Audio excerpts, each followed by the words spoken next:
Alright Shredders, today we're going to look at a post-ride routine to keep your bike running sweet and clean. So if you've been out for a bit of a wet ride, it's a good idea to get all that mud off straight away before it dries on with this nice soft brush like this. Be careful not to point your hose directly into your hubs. Instead, keep the hose at 90 degrees to those areas because you don't want to force water into bearings. It's just going to mean that they don't last as long. The next thing you want to do is a bolt check. So nice way to remember this is the M check. So you start at your front hub, you work your way up to your headset, you just pull the front brake on, put your fingers on the bearing cover just here, like this.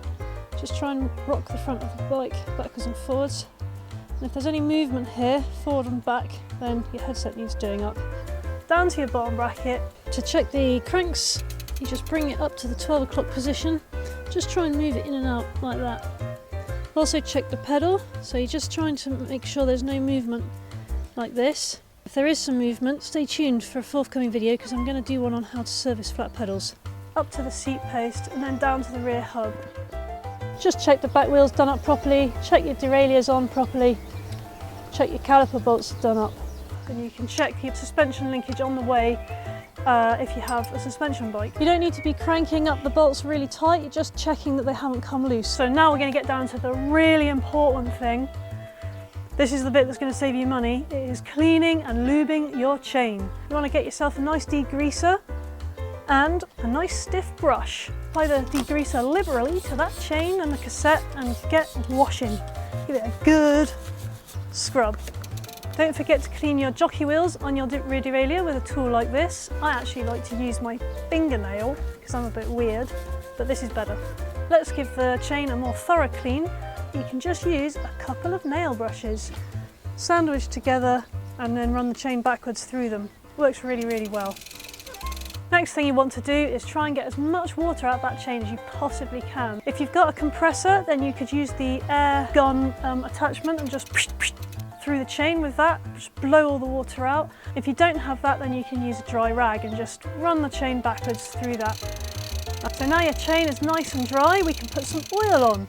So there's a few different products on the market and it really depends on the conditions you're riding in.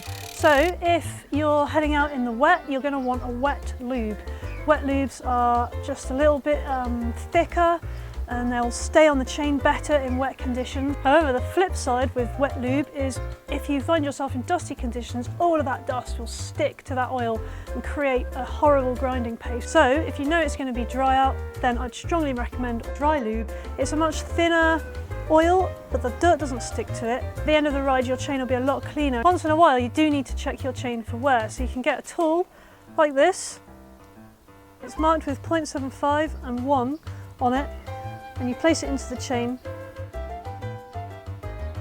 Here is an old chain that I've just taken off my bike, and you can see that on the 0.75 it fits fully into my chain. If you don't replace it at this point, you're really running the risk of having to change your cassette and maybe even your chain rings at the same time, and that's going to get really expensive.